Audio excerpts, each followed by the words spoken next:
Welcome to this week's edition of Flashback Friday, your opportunity to get some good review by listening to episodes from the past that Jason has handpicked to help you today in the present and propel you into the future. Enjoy. This show is produced by the Hartman Media Company. For more information and links to all our great podcasts, visit hartmanmedia.com.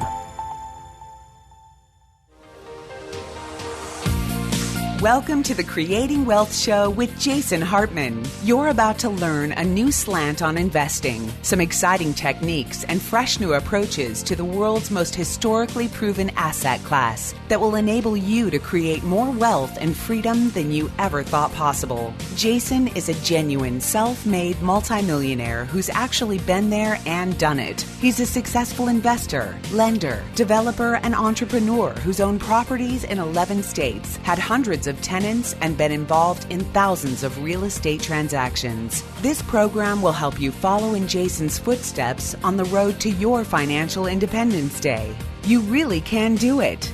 And now, here's your host, Jason Hartman, with the complete solution for real estate investors. Welcome to the Creating Wealth Show, episode number 898. This is your host, Jason Hartman. Thank you so much for joining me today as we talk about the future of the real estate market, the future of the economy, with Meyers Research economist Ali Wolf, and she will be on with us in just a few moments. I want to remind you to register for our upcoming Meet the Masters of Income Property event in January. Many of you have already registered, and you got some nice early bird ticket savings. There were a couple stages of the early bird pricing. Like an airline, the price increases as the event starts to sell out.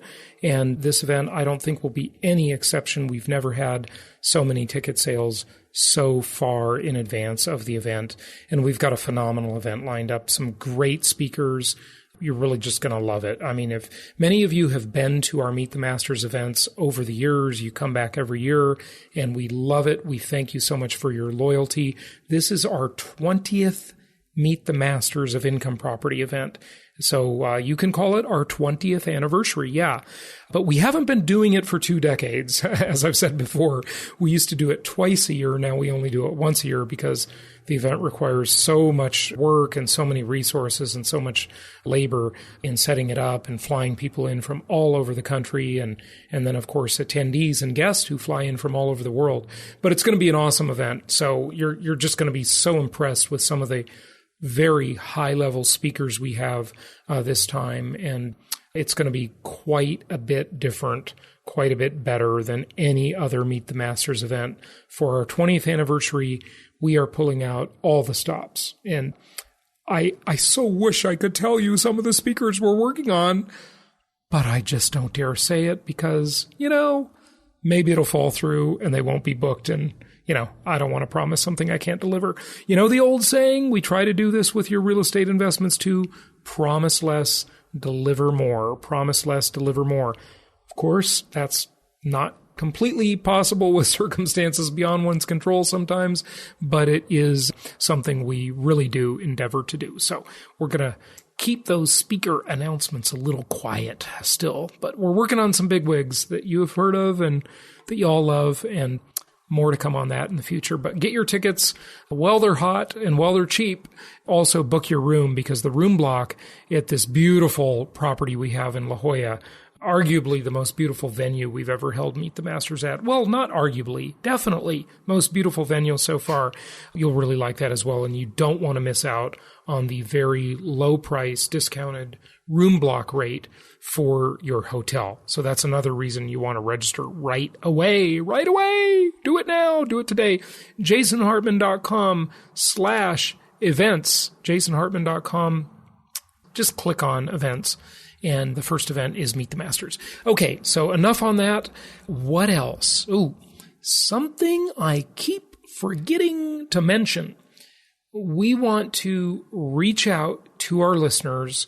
We have gotten involved with some wonderful people on the real estate tools software side.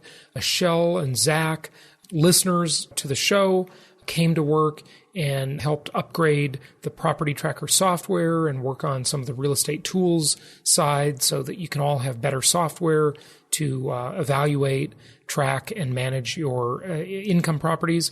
So they've come from our listener pool. So I just want to put the word out. This is kind of casual. It's not formal, or I don't have anything super specific. But if you have talents in the areas that we need, we would love to hire people as contractors out of our listener pool.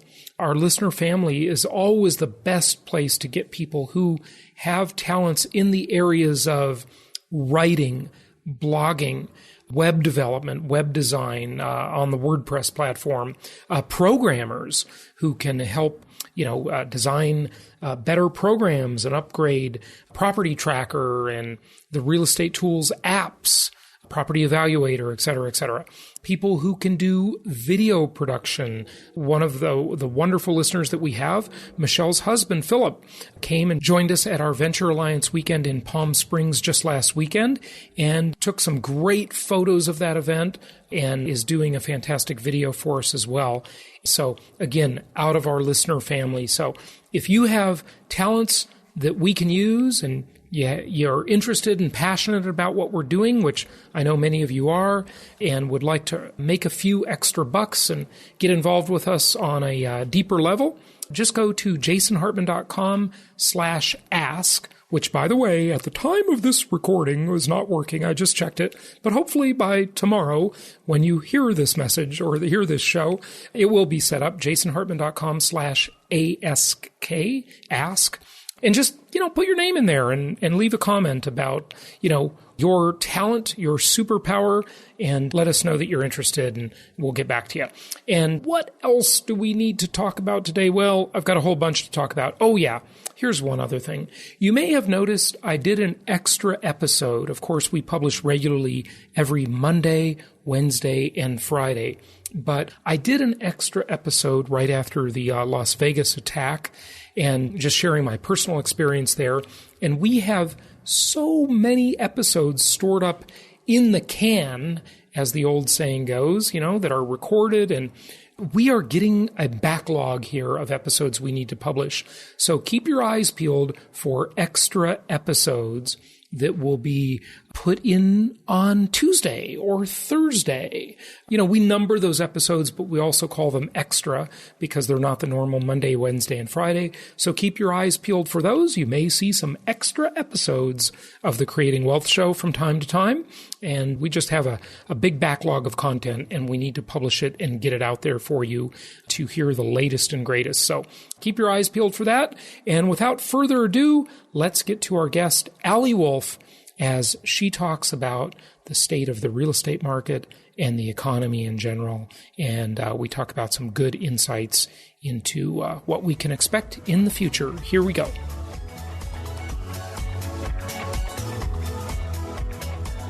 It's my pleasure to welcome Allie Wolf to the show. She's an economist with Meyers Research. Jeff Meyers is a very old friend of mine. I've known him for many years, and he's got a great company that provides consulting services to home builders and developers. Also, they have a new software product that is called Zondo. It's a pleasure to have Allie here with us today. How are you, Allie?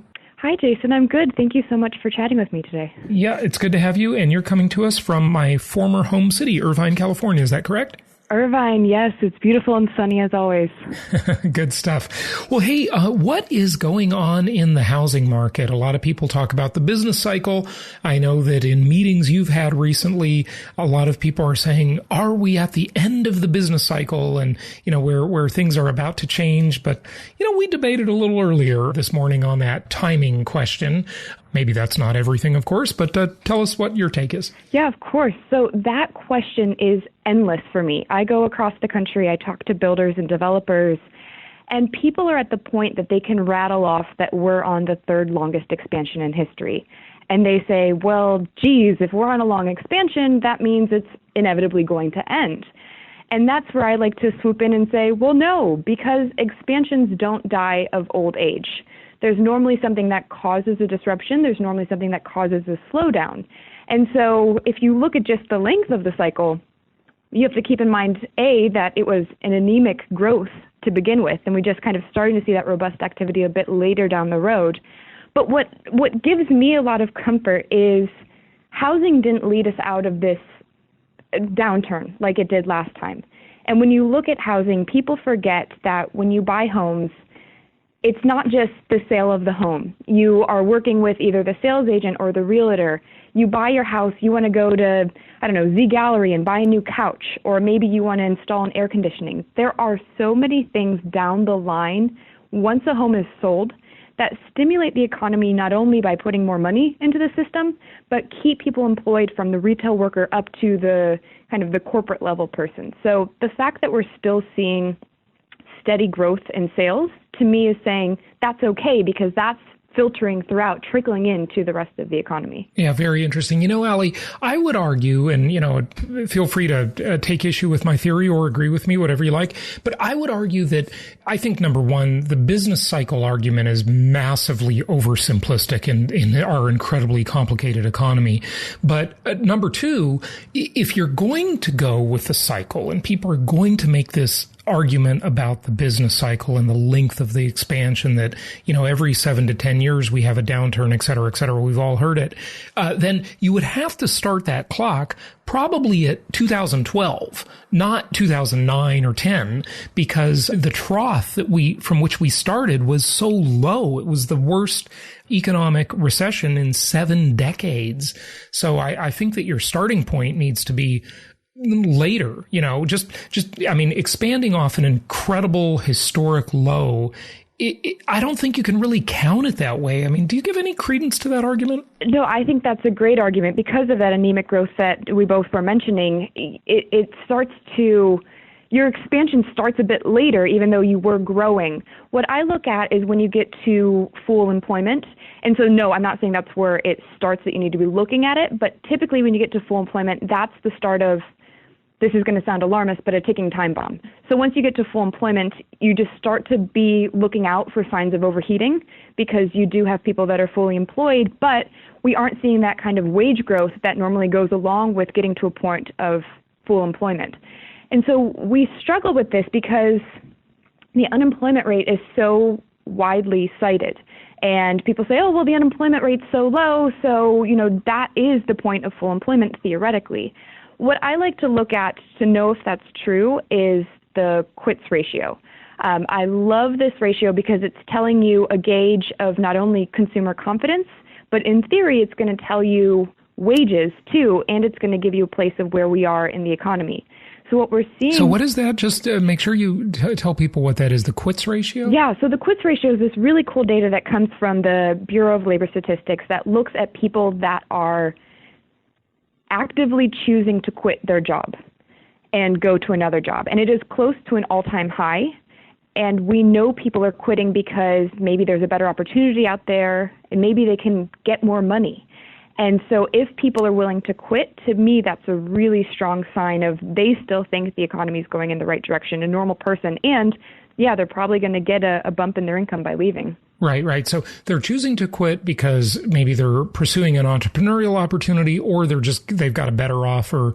And of course, Allie, one of the things that, I think is so mistaken about employment stats is the discouraged worker concept, that really isn't counted in the jobless claims, of course. And so that's a kind of the opposite end of that discussion. But tell us more about the quits ratio and give us some, data points or history on that, if you would. Yeah, so you saw it basically mimics the business cycle. So you would see it going up during the last downturn, and you saw it just completely dropped because people that had jobs wanted to stay put. And then we've gradually been seeing it increase. But now it's close. I think it's the second highest level it's been in history. So we are just seeing people are saying, hey, I feel good to leave. And when we look at the employment market too, a different question I get, and kind of going back to the business cycle, is what are some indicators I should be watching? What are some leading indicators? And so, Jason, I'd be curious what you would add to mine, but I've identified 3, and one also has to do with the labor market, to give people another early warning sign despite, if they're looking at all these other data points. These are the ones that I think are most critical. So initial jobless claims, do you follow those at all? Yeah, okay. So I love initial jobless claims over non-farm payrolls because they come out weekly. And so when you look at initial jobless claims, they start to spike right before a recession.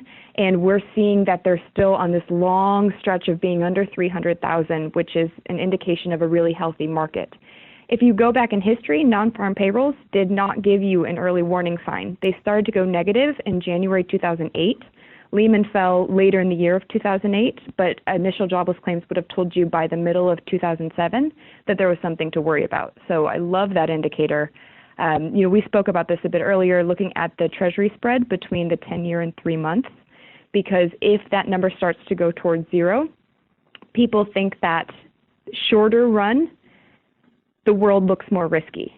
And so you want to stay away from that zero mark. We are trending down, but nowhere near the point of zero. And we've trended down before and it goes back up. So I like this indicator because it's daily. So you can get a quick up-to-date of what's going on in the bond market. And then lastly, purchase applications. So going back to housing, the census puts out their data that gets all the headlines of new home sales, but that data often comes with a margin of error of plus or minus 10%. Plus, if you look at it right now, we don't even have September's data yet. So when that comes out, I anticipate it will be down because of the hurricanes. Purchase applications come out weekly, and those have already taken into consideration the hurricanes, and they've moved on. And they're up 4% year over year. Do you have other ones you look at? Yeah. Oh, yeah. Well, look at everything, of course. But, yeah. But the statistics can be so... you really got to tease them out. And it's, of course, this is why nobody can really predict any of this stuff, right? I mean, because, yep, exactly. you have universities full of experts and institutions full of experts, and even the Federal Reserve, that arguably has the best information on planet Earth, can't figure out the cycles or how to fix them, unless they're intentionally causing them.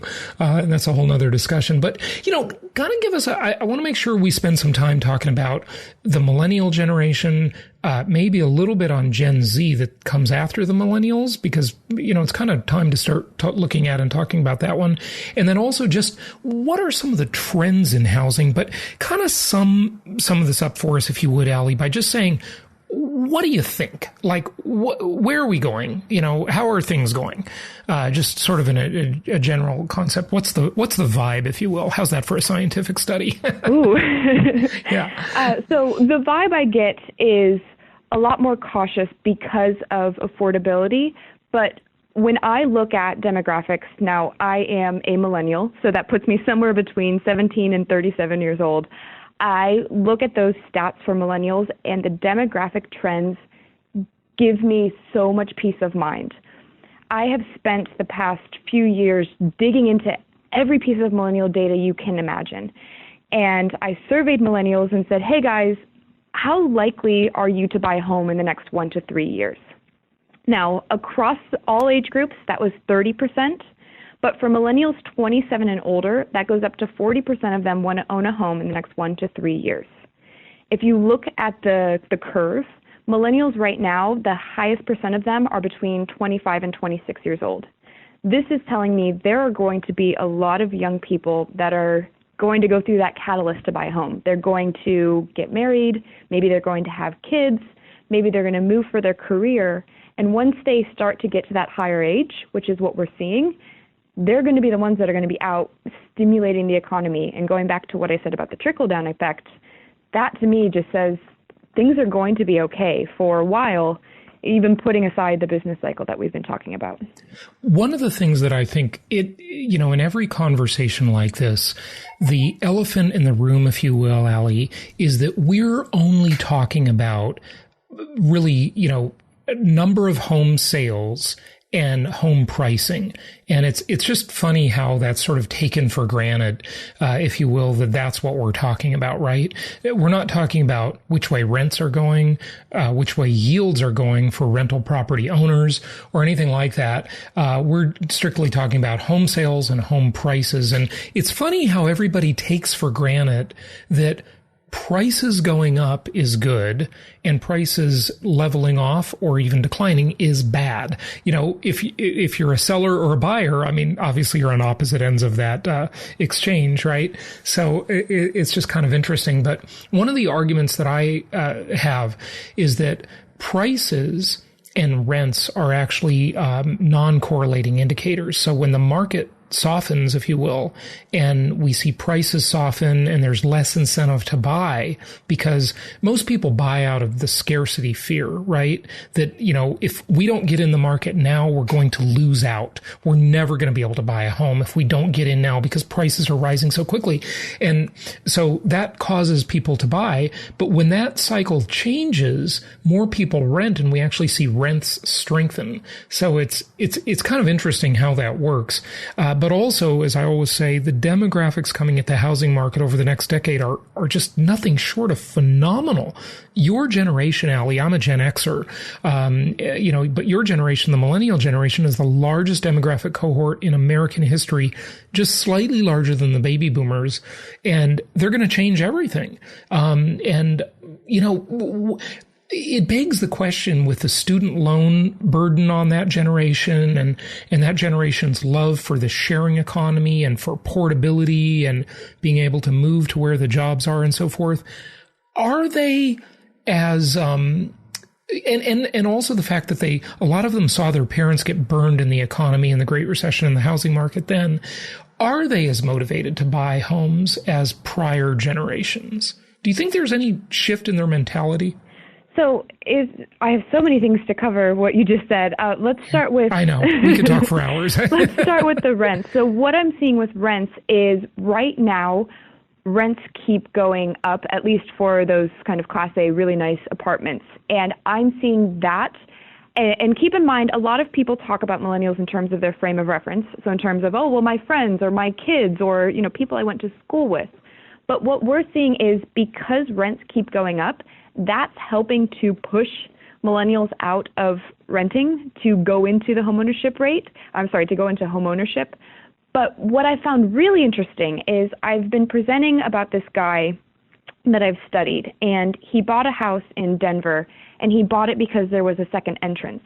And that second entrance he was using as his investment property that he then could rent out, and he didn't have a mortgage because this other person paid basically his mortgage by renting it.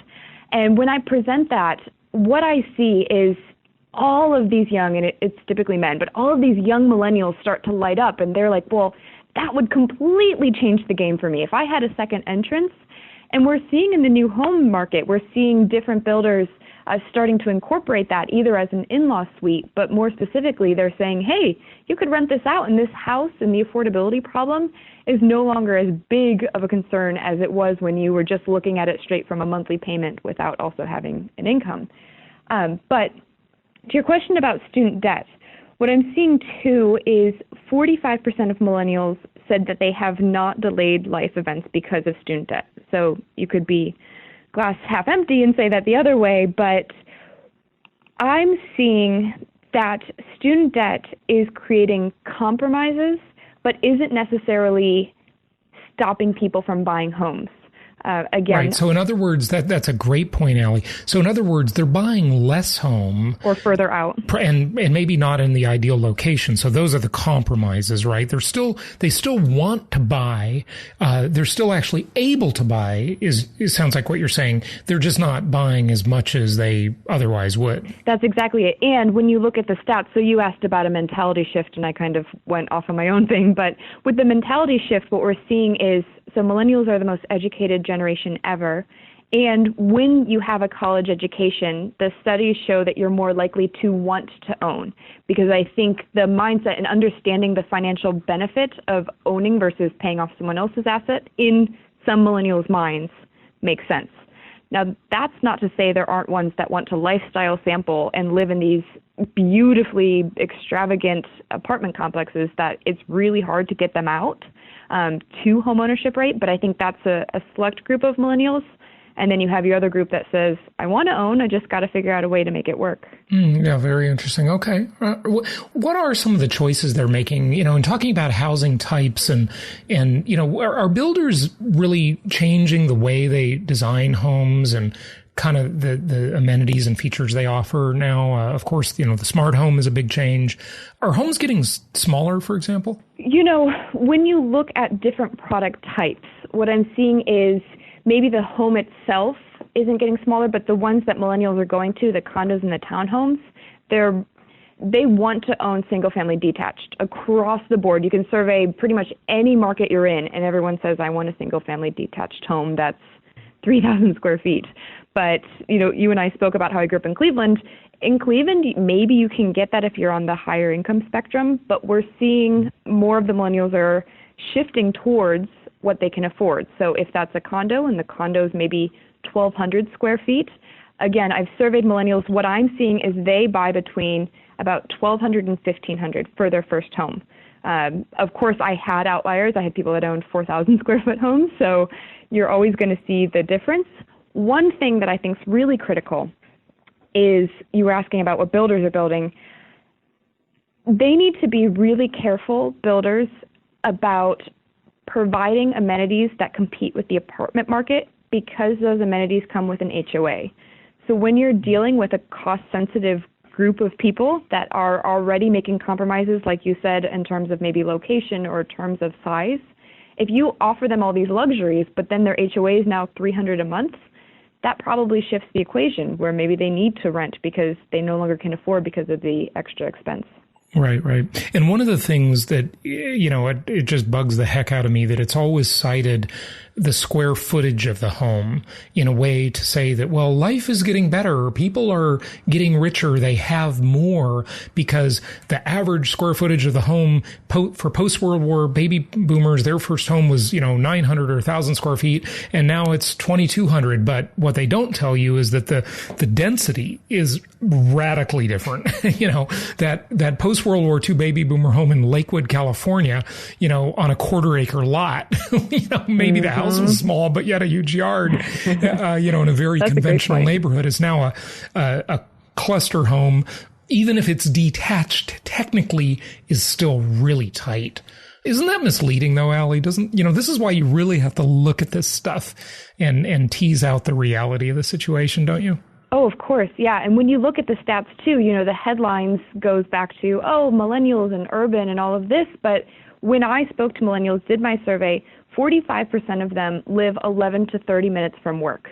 So that's not urban. That's not downtown. They're equally as likely to live 1 to 10 minutes from work as they are to live more than 30 minutes from work. So we're seeing that kind of 11 to 30 minutes from work is the sweet spot, which doesn't need to be right downtown. Right. And, the interesting thing about that is I think that's going to change as well. And I'd be curious as to your thoughts on autonomous vehicles, the self-driving car. I think that's a bit of a game changer. I mean, who knows exactly when it's going to come, but it's certainly coming. The primary value drivers for real estate since the beginning of time have been what? Location, location, and location, right? As everyone likes to say. But I think there's going to be some downward pressure on that concept as transportation becomes simpler and less burdensome. Well, I love talking about this because since it does seem so abstract right now, everyone has their own take on it. If you asked me, I would not live further away because I can sit in my car and still work. I would still want to be close to a downtown or close to my employment center just for ease of life, even though you do have the autonomous car. The biggest question that I'm hearing is, well, where the heck do these things park?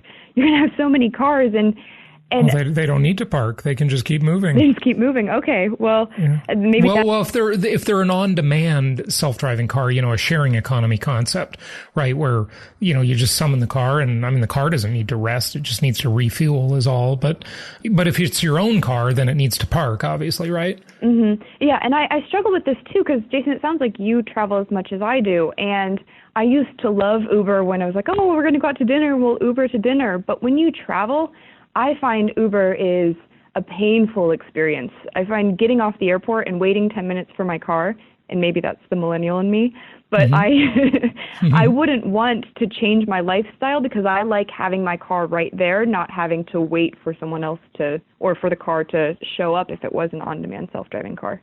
Yeah. And, that's sort of, sometimes I feel the same way, rather than calling Lyft or Uber, sometimes I'm looking and I'd see, well, there's a bunch of taxis right there. I can just get in the car rather than wait and try and find the person. But, I think that's going to ultimately get a little easier, and, the technology just keeps getting better and the availability keeps getting better. But, you say, well, sure, you'd like to still be the same distance or close to your work, for example, but the question is, at what price, Allie? There's always a trade-off. Like if you get an extra 500 square feet, or you get a larger yard or a lower price home that's more affordable, you're going to make trade-offs. Everybody will. The old saying in real estate is what? Drive until you qualify, right? Drive until you qualify. And so, you live in Orange County, my former home, and we know certainly a lot of Orange County people live where? In Riverside. I mean, they work in Orange County, live in Riverside, right?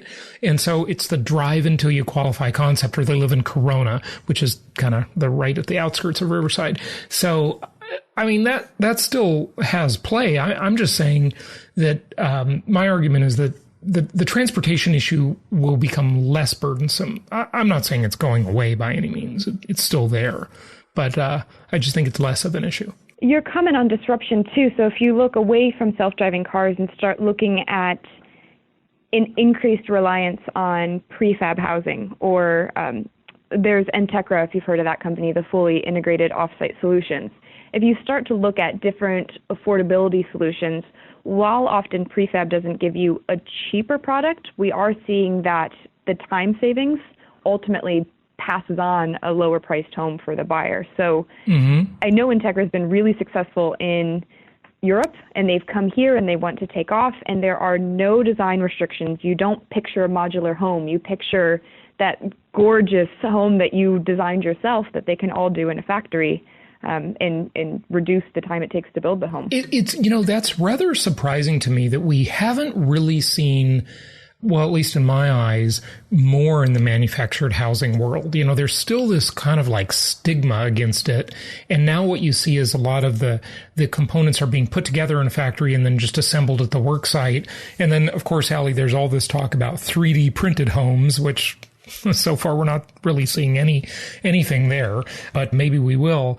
It should make it less expensive, or it should make the homes nicer, one or the other, That seems to be a relatively slow development. Am I wrong about that? This company that I've mentioned, Entekra, has kind of come in, and last I heard, 7 of the top 15 builders have reached out to the CEO and said, I'm serious about this. Let's talk solutions, because they're different than what's already in place. Now, I should say, I have no investment, no money involved in Entekra. I've just learned about them, and I'm like, wow, they are going to change the world, because they're design and engineering focused.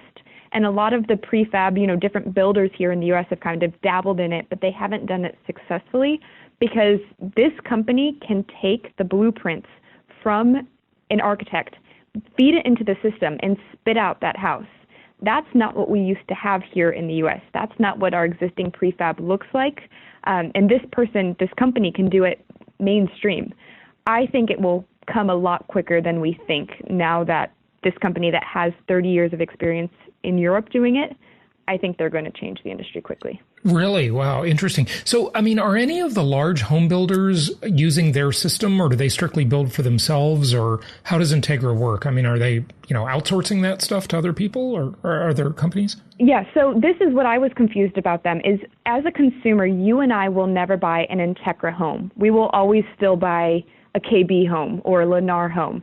Or a Pulte or whatever. Yes, yeah. Exactly. Yeah. All of those. So it'll still be from the builders we know and love. I can't say who they're working with right now, but they are working with public builders and small privates as we speak to supply them homes. Mm-hmm. Yeah, very interesting. Okay, so anything more on what kind of homes they're building, or any different features that are popular nowadays? Sure. So I think 2 things to keep in mind too, is both you talked about the smart homes. And what we've noticed is a lot of builders have moved to make smart homes standard when you go to buy a new home. But a lot of the younger people are okay if you don't give them a smart home, because we grew up with the internet and with technology. And, we like to laugh about the different personality traits of millennials, but often they think they can do it better, or maybe they want it to be under they don't want it under Google, they want it under a different system. And so I don't think focusing that much on tech is where all the money's at.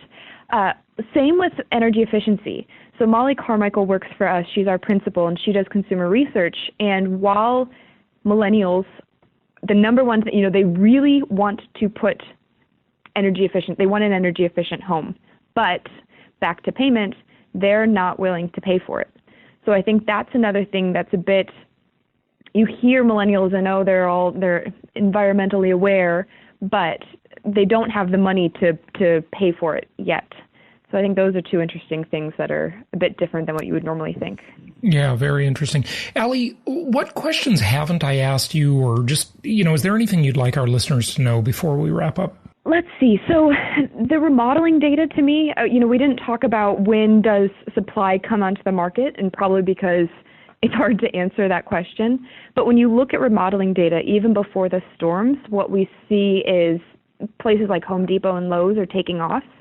And let's say, in theory, that's because people, when you look at the remodeling index, people are remodeling their homes. But the question is, are people remodeling because they want to stay put, or are people remodeling because they see their home is worth more money and they want to put it on the market? So I think spring selling season will be incredibly fascinating to watch for 2018. When you look at sales, Zondo, that you talked about earlier, our product has 16,000 actively selling projects. And we're seeing, of course, sales are slower than the spring selling season, but they're still up 10% compared to this time last year.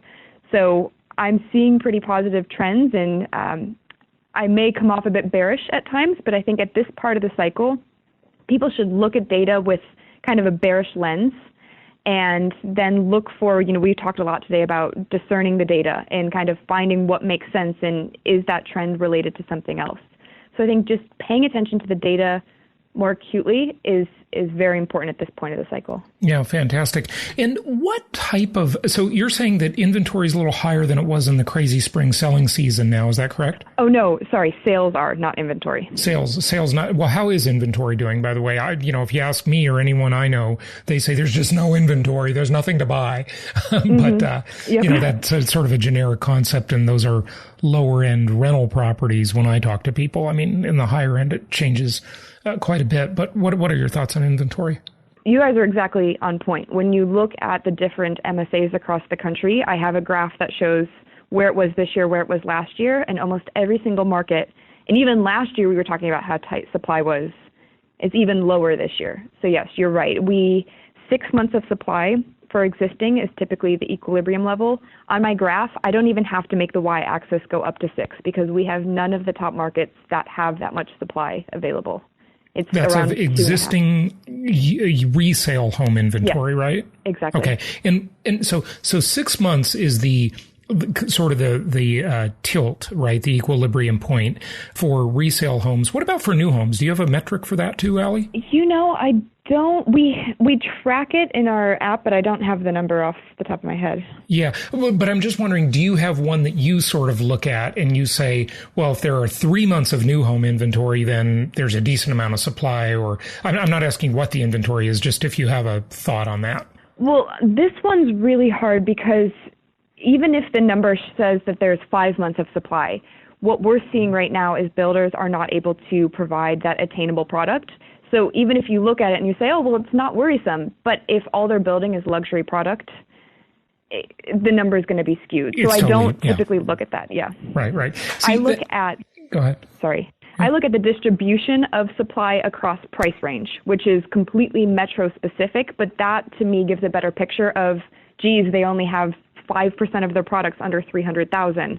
I like to look at that better. Yeah, I totally agree with you, by the way, because these, what people have to realize, and what drives me absolutely nuts, I'm sure it drives you crazy too, is when you hear people in the mainstream media talk about the housing market How can you do that in a country as large and diverse as the U.S.? Price segment, home, product type segment, whether it's, a single family or townhomes or whatever, or condos. The high-rise condo market's very different than the single family home market. What metro, what geography, what price range. I mean, there's so many ways you have to peel back the layers of the onion to understand what's going on. And that's why people like you have careers. Well, I'm thankful for it.